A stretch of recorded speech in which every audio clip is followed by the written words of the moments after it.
सर्जेराव यायला पाहिजे. का तेच का? का म्हणजे अडचणीला आमच्या उभा राहणार आहेत, ते वेळेला येणार आहेत आणि आमचं काम करणार आहेत. तुमची कोणती कामं केलेत त्यांनी असं काय? काय कधी अडचणीला आमच्या उभा आहेत ते, कधी पण हाक मारेल त्यावेळेला. बरेच जण येतात, बरेच जण आलीत, बरेच जण गेलीत.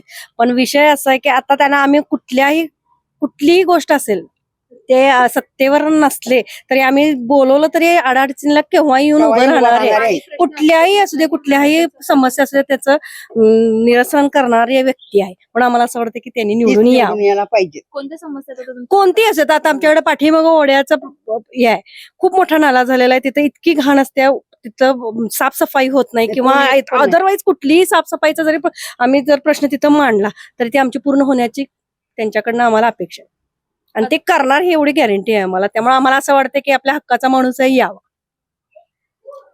पदावर नसतानाही एक नागरिक म्हणून त्यांनी ह्या भागाच्या सगळ्या नागरिकांना पाणी प्रश्न असू देत, इतर कुठलाही प्रश्न असू देत, त्यांनी आवर्जून येऊन सोडवलेला आहे आणि इथनं पुढेही सोडवणारच ते. त्यामुळे ह्या भागाला हीच नगरसेवक आम्ही महिला मंडळाने सगळ्यांना सर्जेराव साळुंखे यांनाच मत देणार आहे आणि आमचं हे फिक्सच आहे आणि त्यांनी यावं.